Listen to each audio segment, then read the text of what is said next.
Sin más que decir, les invito a buscar por favor en sus Biblias en la primera carta del apóstol Pablo a los Corintios. Les invito a buscar en la primera carta del apóstol Pablo a los Corintios. Estamos en una breve serie, las ordenanzas de nuestro Señor Jesucristo.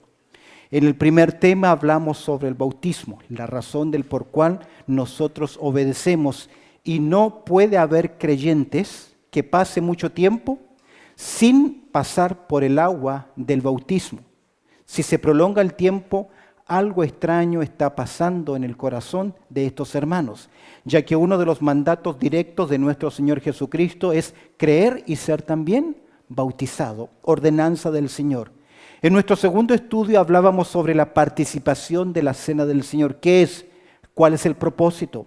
La mirada al pasado, la mirada a la persona de Cristo Jesús, la mirada al porvenir, el Señor viene, la mirada personal, mírese cada uno a sí mismo, y también la mirada al pueblo del Señor, ya que a través del pan y a través de la copa es una representación visible de nuestra comunión espiritual con nuestro Señor Jesucristo.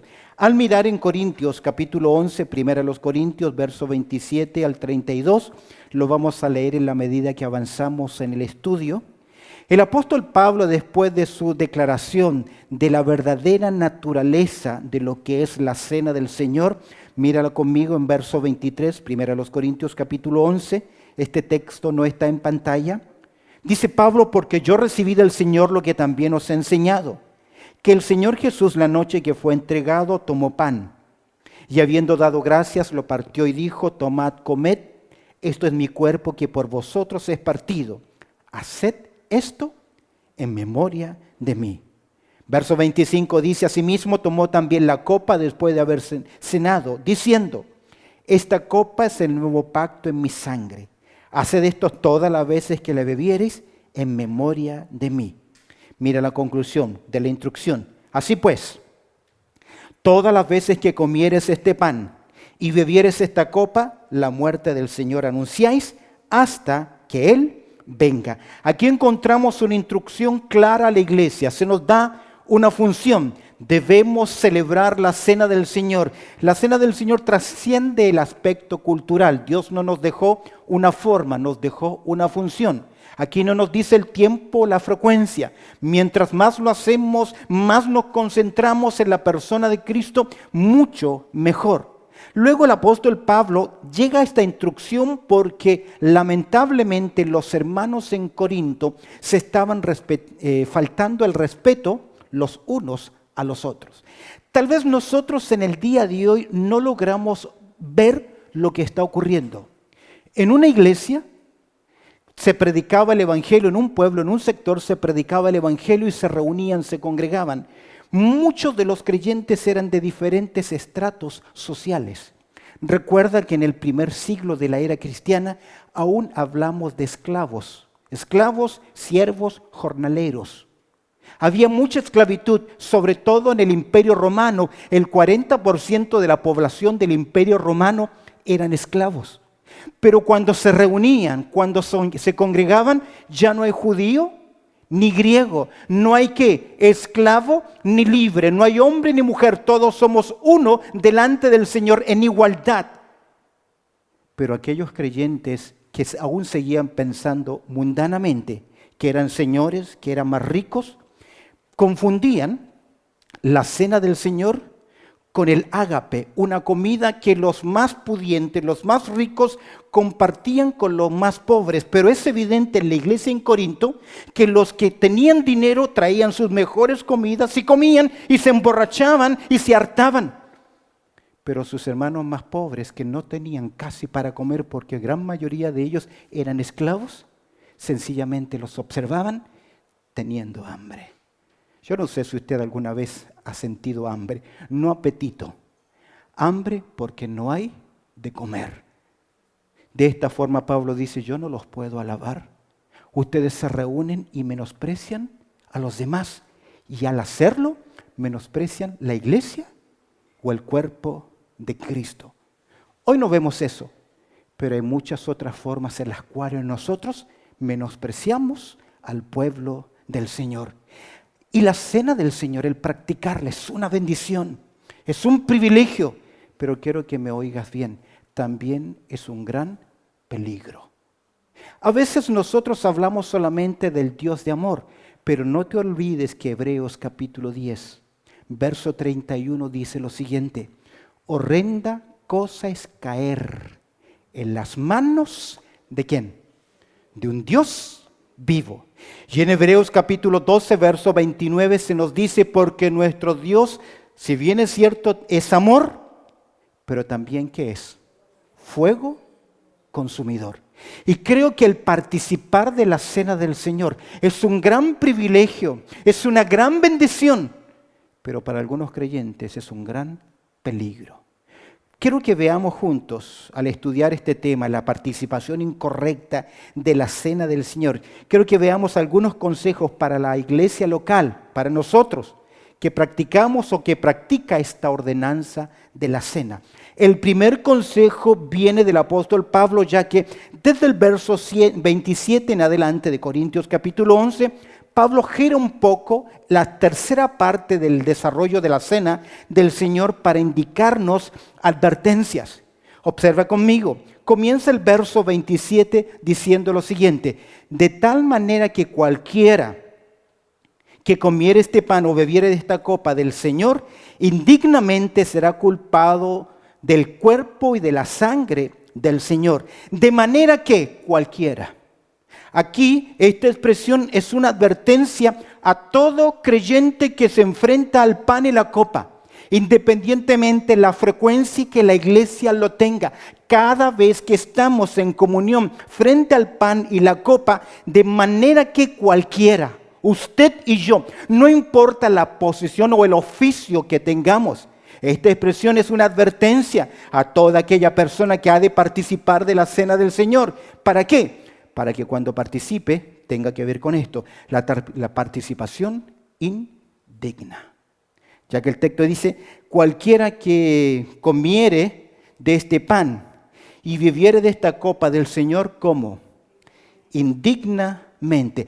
Comer y beber significa acá tener comunión. ¿Recuerdas Apocalipsis 3:20? Yo estoy a la puerta y llamo. Si alguno oye mi voz y abre la puerta, entraré a él y cenaré con él. ¿Y quién? Y él conmigo. Comunión. Cualquier creyente, todo creyente que se enfrenta a la cena del Señor debe cuidarse de no participar como indignamente. No se está diciendo con el término indigno, no se está diciendo que la persona sea indigna, ya que la única persona que es acepta delante de Dios, ¿quién es? Cristo Jesús. Y si yo soy acepto delante de Dios, es porque estoy ¿en quién? En el amado. De otra forma, si es por indignidad, todos somos ¿qué?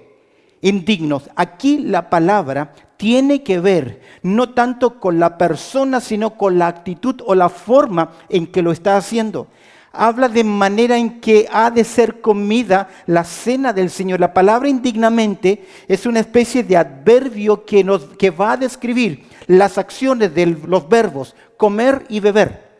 Si yo voy a comer y voy a beber en el contexto de la cena del Señor, debo hacerlo ¿cómo?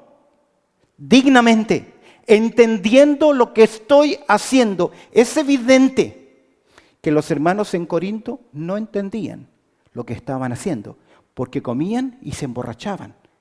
Entonces, lo que ellos están haciendo, o lo que ellos estaban frecuentando, o la práctica que tenían, por más buena que sea, era incorrecta, indigna.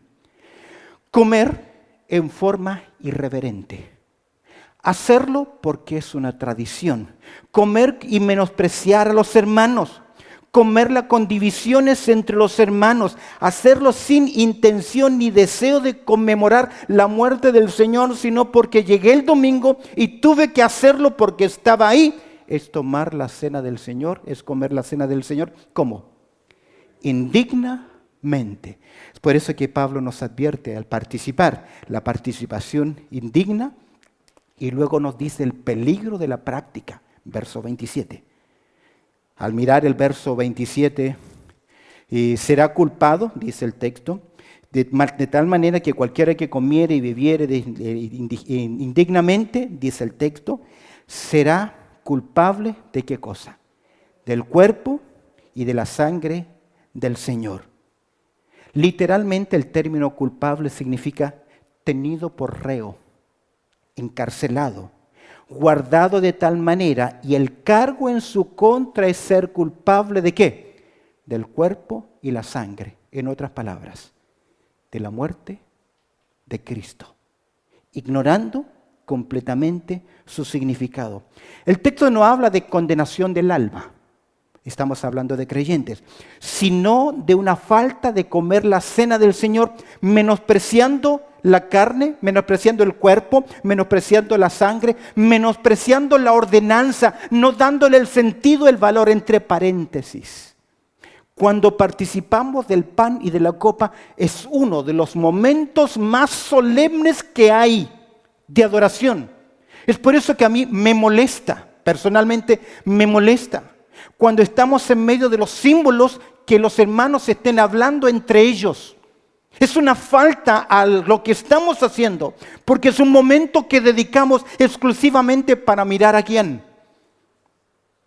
Al Señor, su persona, su obra, nuestro corazón, su cuerpo. Será, dice el término, será culpado como un reo del cuerpo y de la sangre del Señor. Mira el verso 29. Porque el que come y bebe nuevamente, ¿cómo? Indignamente, sin discernir, sin entender, sin comprender, sin dar esas miradas en ese momento, sin discernir. Y de hecho, los hermanos en Corinto no lo estaban haciendo. Es por eso que, ¿sabes qué? Se produjo una división. Y Dios limpió al pueblo. Sacó los que no eran. Y de una forma tremendamente difícil. Sin discernir el cuerpo del Señor, esto es el pan, esto es el cuerpo, dice el texto, juicio, come, bebe para sí. Wow, lo que es un gran privilegio, lo que es una gran bendición, puede convertirse ¿en qué? En un tremendo peligro. ¿Cómo estás frente a la cena del Señor? Gálatas en el capítulo 6, verso 7 nos enseña, todo lo que el hombre sembrare, eso también segará. Vale la pena el análisis, la mirada personal. Hemos visto en primer lugar la participación de la cena, la participación indigna. También hemos observado el peligro que hay. Observa conmigo el verso 28. Autoexamen personal. Primero, la advertencia. Segundo, autoexamen. ¿Cómo comienza el verso 28? Por tanto, a modo de una conclusión, o a modo de un resultado, mejor dicho, de la advertencia anterior, por tanto, aquí vemos los peligros mencionados pueden evitarse, lo que va a mencionar Pablo. Juicio, come para sí, bebe para sí, pueden evitarse. Usted los puede evitar, yo los puedo evitar. ¿Cómo? Autoexamen personal. Pruébese cada uno a sí mismo. El probarse cada uno a sí mismo es un autoanálisis. Es mirar mi motivación, por qué lo estoy haciendo. Esta prueba es exclusivamente personal e íntima. No me está llamando la Escritura a probar a la otra persona, al otro creyente, al otro hermano. Es mi análisis, mirar mi propio corazón. No nos olvidemos, Salmo capítulo 26, verso 2, dice lo siguiente: escudriñame, oh Jehová, y pruébame, examina mis íntimos pensamientos y mi corazón. El salmista pide por un autoanálisis que Dios lo mire ¿a quién? A él. Cuando yo estoy frente al pan y la copa, miro al Señor, miro al pueblo de Dios en comunión, pero debo mirarme ¿a dónde? ¿Cómo está mi corazón? ¿Recuerdas el Salmo 139, donde el salmista dice en el verso 23? Examina, oh Dios, mi corazón. Examina, oh Dios, y conoce mi corazón. Pruébame y conoce mis pensamientos. Volviendo al verso 28. Por tanto, a modo de una conclusión, producto de la advertencia, por tanto, ¿qué? Pruébese cada uno a sí mismo. ¿A quién debo analizar? No es que yo le digo a mi esposa, mi amor, ¿vas a participar hoy de la cena del Señor o no? Ese no es asunto de ella, no es asunto de su cónyuge, es asunto ¿qué? Personal. Ahora, si yo lo tomo indignamente, ¿quién va a tener las consecuencias? Y a veces no nos hemos dado cuenta que muchas de las cosas que nos están ocurriendo en nuestra vida es producto de ¿qué? De haberlo hecho, ¿cómo? Sin discernir el cuerpo de nuestro Señor Jesucristo. Dice el texto, una vez más, por tanto, pruébese cada uno a sí mismo y coma así del pan y beba, ¿qué? De la copa. Aquí no hay una prohibición. Pablo no nos está diciendo, no lo hagas, no participes. Es por eso que muchas de nuestras iglesias, cuando practicamos la cena del Señor, lo hacemos, lo que se le llama tradicionalmente cena cerrada. ¿Qué significa eso? Que no es parte del culto de adoración, porque dentro de un culto de adoración vienen muchas personas creyentes o no creyentes. Aunque yo no creo que debiera separarse el culto de celebración de cena del Señor. Pero eso es un asunto muy personal. Pero muchas iglesias, para proteger al pueblo del Señor o a creyentes que están luchando, es mejor que citarles y decir, hoy vamos a celebrar cena del Señor. ¿Y viene quién? El que quiere participar. Porque para mí también es una falta que tengamos cena del Señor y usted se quede mirando a los demás cómo lo hacen. Porque hemos sido convocados, llamados como iglesia, que Pablo dice, cuando os reunís, como iglesia. Y coma así del pan y beba de la copa. Este autoexamen, esta advertencia, no es para que no lo hagas, es para que cuando lo hagamos, sea hecho como, en forma correcta. Tercer consejo importante. Y aquí entramos al verso 30. Algo estaba ocurriendo en la iglesia de Corinto. Verso 30, vamos a mirarlo. Acá algo está ocurriendo, leemos el verso 30 y luego comentamos. Por lo cual hay muchos, dice el texto. ¿Muchos qué? Enfermos, debilitados entre vosotros y muchos duermen. Debemos entender que las cosas que hacemos para el Señor deben ser santas. De hecho, Salmo 93, verso 5 dice, la santidad conviene ¿a dónde? A tu casa, oh Jehová, por los siglos y para siempre. De hecho, quienes tocamos un instrumento, la música, podemos hacerlo bien o mal, pero si usted lo hace bien o yo lo hago bien, con una motivación incorrecta que no sea para la gloria del Señor, es mejor que no hacerlo, porque la santidad conviene a la casa de Dios. Tal vez usted tiene elocuencia y puede presidir y puede hacer cosas. Es mejor que no lo haga si no tiene qué cosa. La motivación correcta, el texto, la santidad conviene. Debemos entender que a veces Dios interviene en la vida de aquella persona, por eso vemos los afectados por la práctica incorrecta. Dios interviene y hay una palabra que se utiliza en disciplina. La disciplina o la corrección va en tres áreas en la vida de una iglesia. Primero, la disciplina que es personal. ¿Qué es la disciplina personal? Donde yo disciplino mi vida. Decido ponerme bajo la autoridad de la palabra y, como dice Pablo, golpeo mi cuerpo y lo pongo en servidumbre. No habiendo sido heraldo para otros, yo mismo venga a ser eliminado. Es la disciplina que usted se aplica en su vida para hacer lo que es correcto, para mantener la santidad en su vida y vivir para el Señor. No podemos vivir en una burbuja de santidad porque vivimos en un mundo maligno y perverso. Pero aún en medio de esa oscuridad yo soy luz. Y aún en medio de la cizaña yo sigo siendo ¿qué? Trigo. Sigo siendo luz, sigo siendo sal. Disciplina personal. Pero también cuando ese creyente viola los principios bíblicos que son evidentes, la iglesia debe intervenir en disciplina eclesiástica, que no es otra cosa de confrontar, corregir y curar. La disciplina eclesiástica no es eliminar, sacar, excluir. Si no se confronta y no se cura, no se cuida, no se ayuda, no es disciplina, es dictadura. El amor sin disciplina es un hipismo. Disciplina sin amor es dictadura. ¿Suena bien? Amor sin disciplina es hipismo, paz y amor. Disciplina sin amor es dictadura. Debe haber un equilibrio. Y cuando falla la disciplina personal, tú estás andando en pecado, tal vez nadie te ve. Pornografía, mentira, mezquindad, murmuración, aunque algunos de estos aspectos son visibles, celos, envidias, en el corazón que no son tan visibles, hipocresía, cuando falla la disciplina personal, debe intervenir la disciplina eclesiástica. Y cuando falla la disciplina eclesiástica, hay una disciplina que nunca falla, que es la disciplina divina. Cuando Dios trata directo con la persona.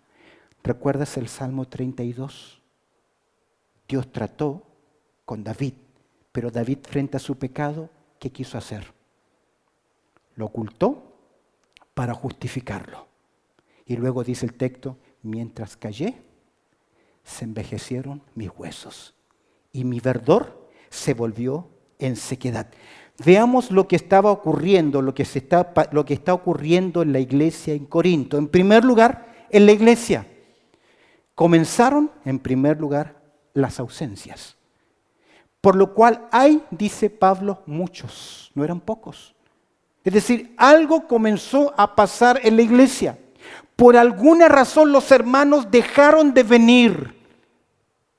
Y comenzaron a preguntarse, sin que no quiero usar un apellido, sin tener a ningún aquí. Comenzaron los Pérez a preguntarse por los, ya iba a decir los Martínez, pero no quiero asociar apellido. Los hugonotes. Y comenzaron a preguntarse, ¿dónde están estas familias y estos hermanos? Ausencia en la iglesia por alguna razón. La cena del Señor y participar indignamente, escúchame bien, trae juicio al pueblo del Señor. Por eso digo que es un gran privilegio, es una gran bendición, pero participar indignamente, incorrectamente, también es un gran ¿qué? Peligro. El texto dice que la iglesia se estaba siendo afectada por la actitud carnal de divisiones, la falta de solución de los problemas. Si leemos primero a los Corintios, nos damos cuenta. Pero ¿qué estaba ocurriendo? Mira los afectados en la iglesia, veamos ahora los individuos dentro de la iglesia. En la iglesia comenzaron a haber ausencias y en los individuos comenzaron a haber aconteceres.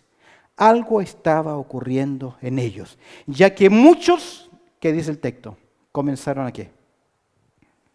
¿Cómo dice el texto? Muchos enfermos. Aquí vemos niveles de disciplina. Obsérvalo antes de comentarlo. Mira conmigo el texto. Dice, por lo cual, verso 30, hay muchos, en primer lugar, ¿qué? Enfermos. Segundo lugar, debilitados entre vosotros. Y tercero, muchos duermen. 3 niveles de disciplina. ¿Por qué?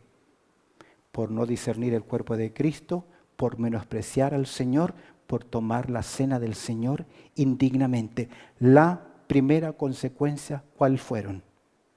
Enfermedades. Pero antes que usted piense y diga algo, porque nos encanta mirar para los lados buscando quién está enfermo. Quiero decirte algo en primer lugar, con respecto a las enfermedades. Con respecto a las enfermedades debemos entender lo siguiente. Primero, que Dios muchas veces permite enfermedades. Son permitidas por Dios para que Dios evidencie ¿qué cosa? Su poder y su gracia.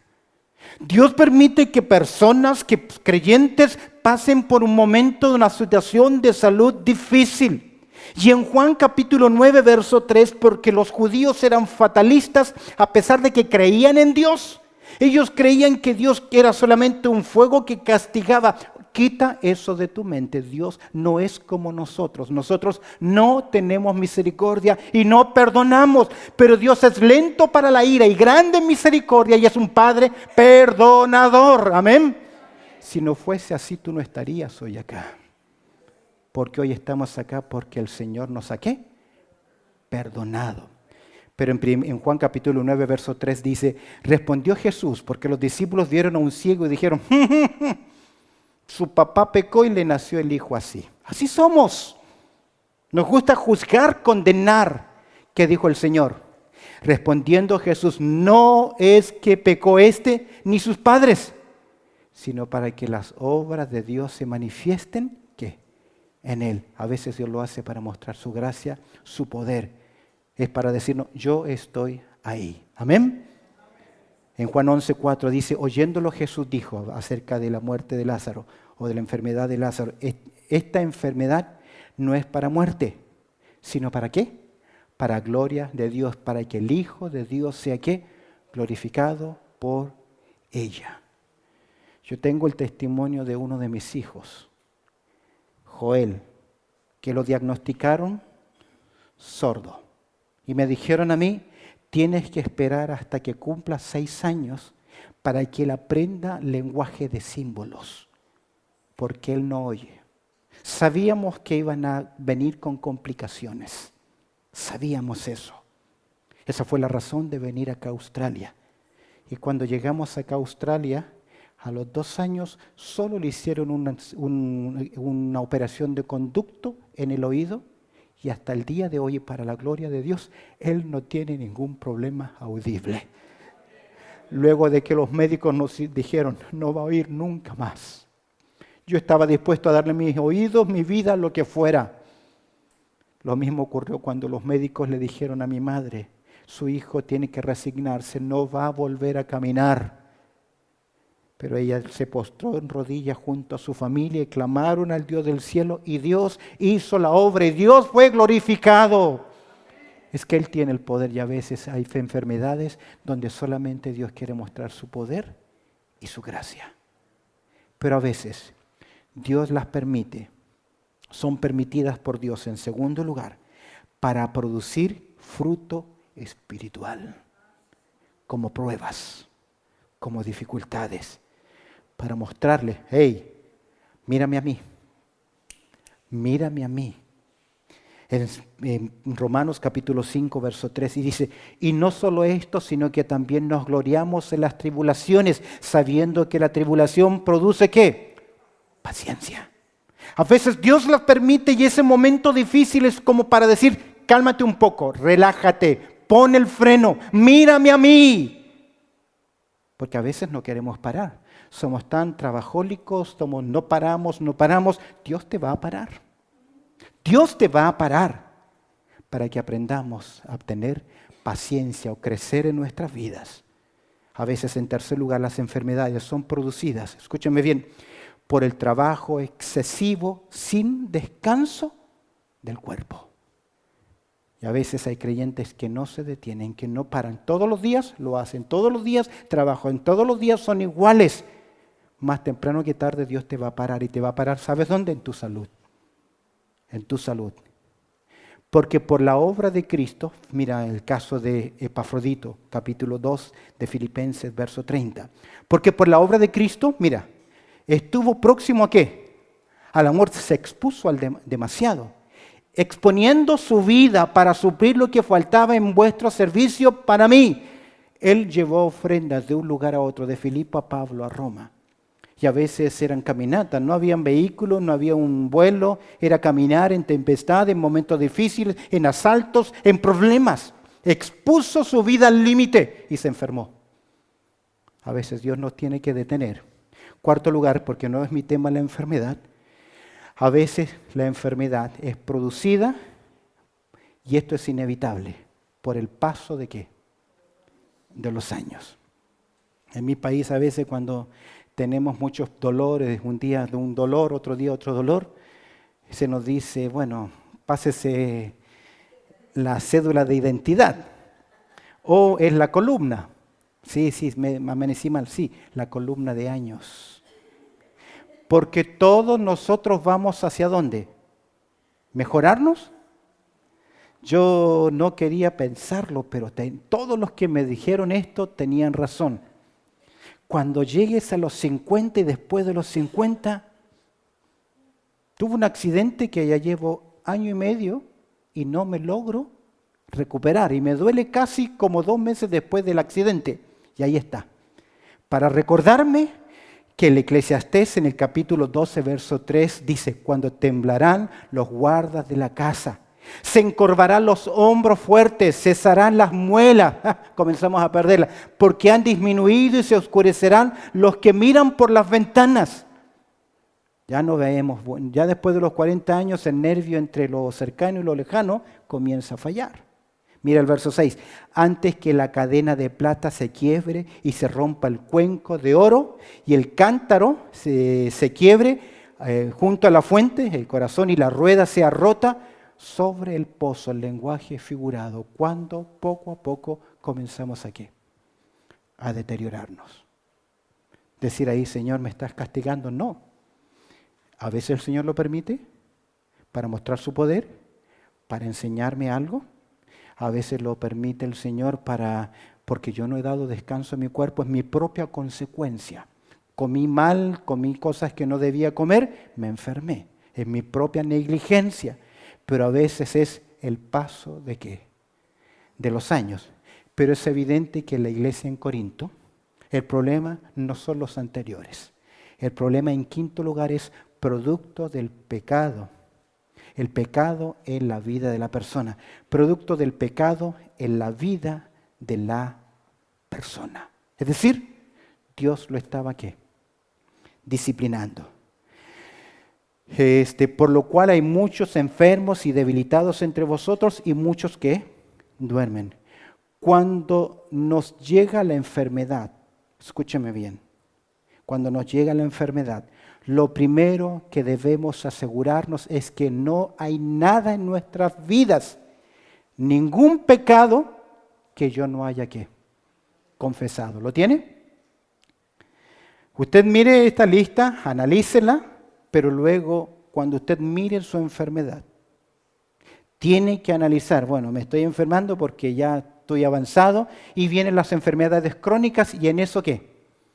No hay vuelta que darle. Yo veo 2 alternativas en enfermedades crónicas. O el Señor hace el tremendo milagro o lo sana. A veces utiliza la medicina, una operación, una cirugía, un tratamiento y se sana. O el Señor le da gracia. ¿Qué significa eso? Va a tener que aprender a vivir ¿con qué?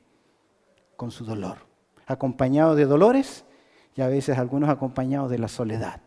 Porque son solo ellos los que tienen los dolores. Y ahí está, el Señor te dará gracia. A Pablo se le dijo así.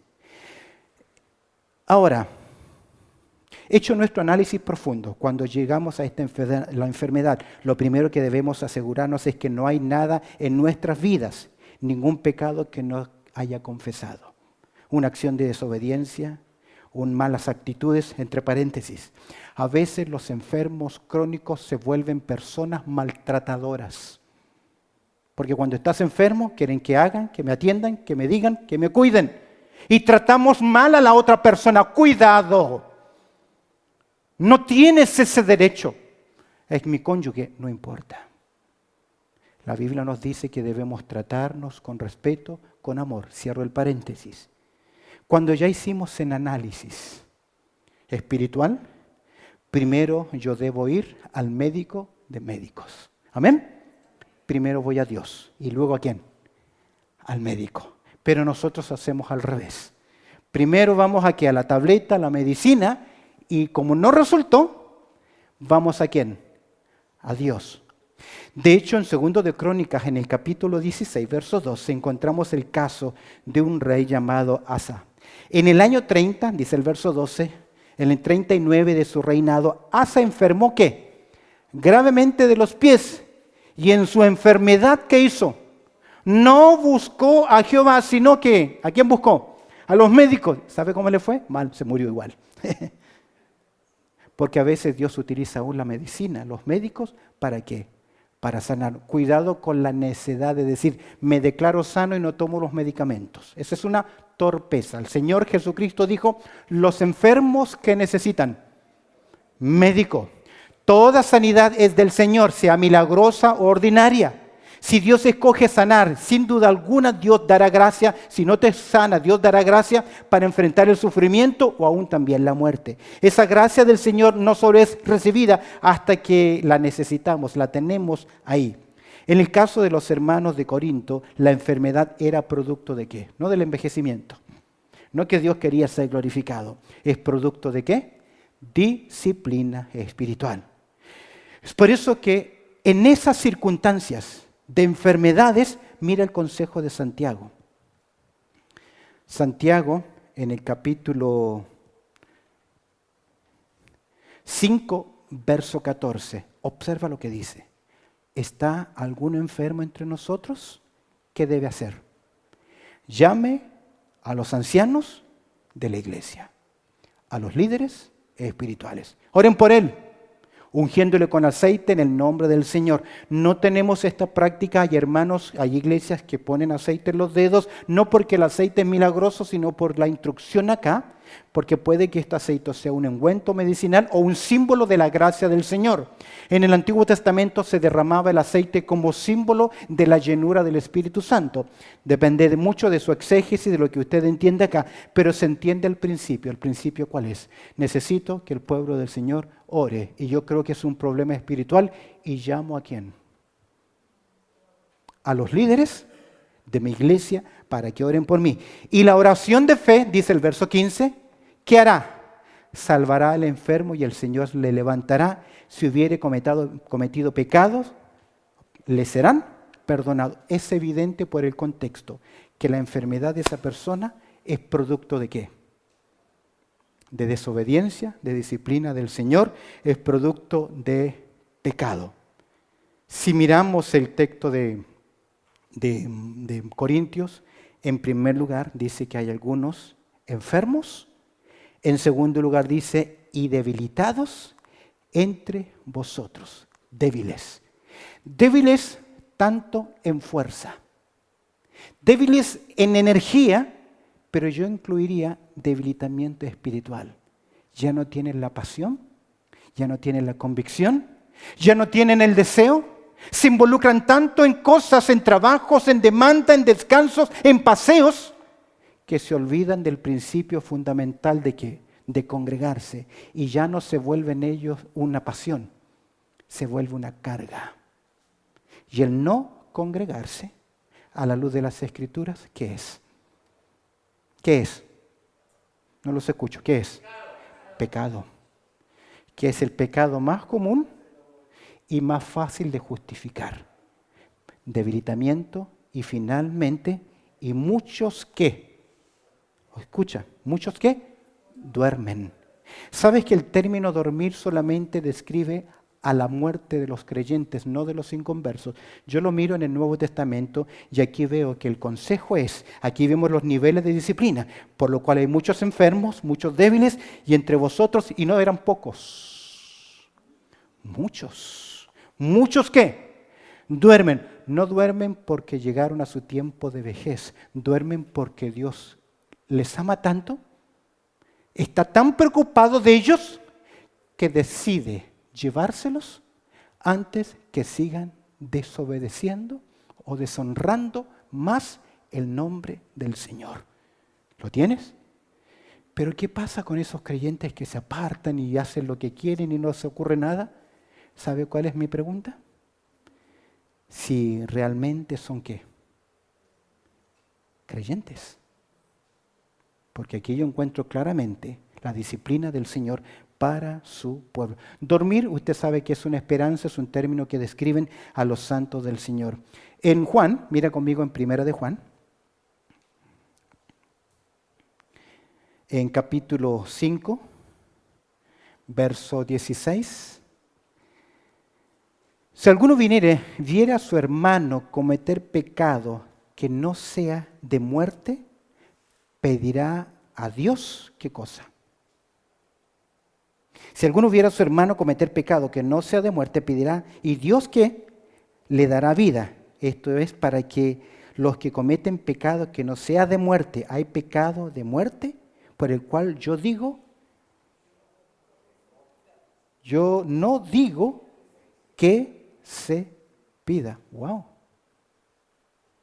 Es decir, hay creyentes que pasan la línea.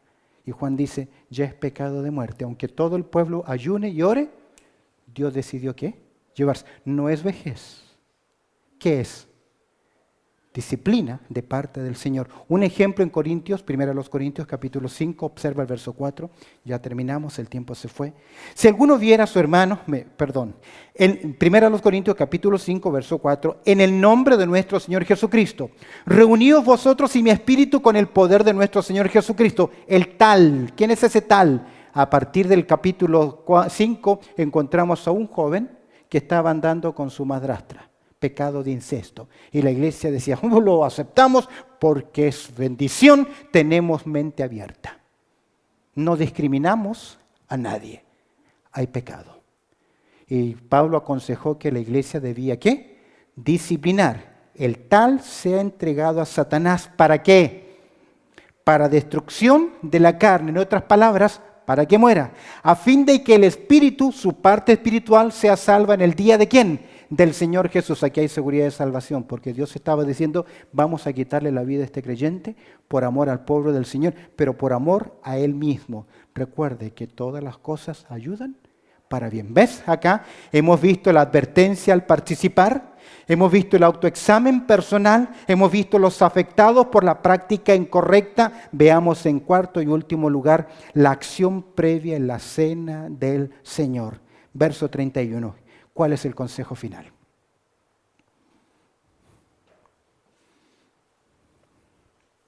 Si pues, verso 31, nos examinásemos a nosotros mismos, el examen es personal, individual, lo que se indicó en verso 28, no seríamos ¿qué? Juzgados, disciplinados, castigados. Mas, si soy juzgado por el Señor, no por los creyentes, por el Señor. Si soy castigado por el Señor, mas siendo juzgados, somos castigados ¿por quién? Por el Señor. Dios corrige, Dios disciplina, Dios castiga. De hecho, observe Hebreos capítulo 12, versos 7 y 8. Hebreos capítulo 12, versos 7 y 8. Mira lo que dice la palabra del Señor. Si soportáis la disciplina, Dios os trata como a hijos, porque ¿qué hijo es aquel a quien el Padre no disciplina? Mira el verso 8. Pero si se os deja como sin disciplina, de la cual todos han sido participantes, entonces sois ¿qué? Bastardos y no hijos. Tremendo. Estaban con nosotros, pero no eran de nosotros. Y si eran de nosotros, Dios trata con ellos como algunos enfermos, otros débiles y terceros ya no están. Volviendo al texto en Corintios, dice el verso 31, si pues nos examinásemos a nosotros mismos, seríamos juzgados, mas siendo juzgados, somos castigados por el Señor, disciplinados por el Señor. ¿Para qué? ¿Por qué propósito? ¿Con qué propósito? Para que no seamos ¿qué? Condenados con el mundo. ¿Cuál es la condenación? El juicio final. Pero Dios antes de eso, ¿qué hace? Disciplina a sus hijos. Ahora un autoanálisis. Tome unos segundos. Mire su corazón. ¿Cómo estoy delante de Dios? Porque es fácil justificar pecados si los demás lo hacen. Es fácil culpar a los demás. ¿Será que todo tu debilitamiento espiritual, tu falta de fruto espiritual, es producto de andar en desobediencia al Señor? Solo usted y Dios sabe en qué está desobedeciendo. A veces son nuestras reacciones carnales de abandonar, dejar, de criticar, condenar. No lo sé. Pero yo soy responsable ¿de quién? ¿Usted es responsable de quién? De su vida espiritual. Examina, oh Dios, mi corazón. Termino con estas aplicaciones. Es deber de todos los creyentes participar de la cena del Señor. ¿Amén? ¿No los escucho? ¿Amén? De esta forma reflejamos que somos un cuerpo en el Señor. ¿Amén? No debe haber divisiones entre los creyentes, sino ser solícitos en guardar la unidad del Espíritu. Amén. No debe haber menosprecio a ningún hermano, aunque me cae mal. Alguien dijo, mira, la mitad de los hermanos de la iglesia me caen mal y la otra no los soporto. Bueno,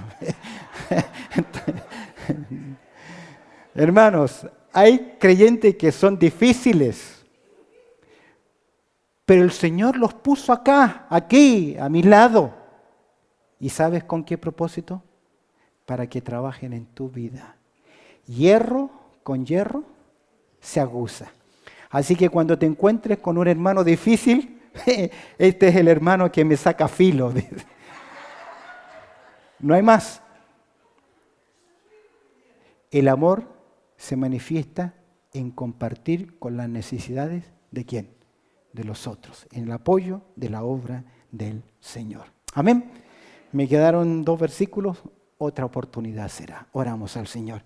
Cabecitas inclinadas y ojos cerrados, mis queridos, a modo de un análisis personal. ¿Cómo está tu vida? ¿Cómo está tu corazón? ¿Qué está pasando con tu vida? ¿Estás luchando con algo? ¿Estás luchando con alguna enfermedad? ¿Estás luchando con debilitamiento? Usted delante de Dios y nadie más. No somos sus jueces. Pero tal vez alguno tiene que decir, necesito llamar a los líderes porque necesito que oren por mí. Analice su vida. Pero a veces nosotros vamos en bajada porque los años vienen. Cuando Dios no hace el milagro, Dios hace gracia. Pero como pueblo del Señor debemos dejar todas nuestras limitancias delante de la presencia del Señor. Bendito Padre Celestial, te agradecemos por tu amor, también por tu cuidado, por lo bueno que tú eres y esta oportunidad que nos concedes de poder reflexionar en tu palabra. Te agradezco, Señor, añade tu bendición. Y aquellos ya sea que nos están viendo, oyendo, Señor, a través de este medio puedan ser de alguna forma bendecidos al escuchar el mensaje de tu palabra. A Dios sea la gloria. En Cristo Jesús oramos. Amén y amén.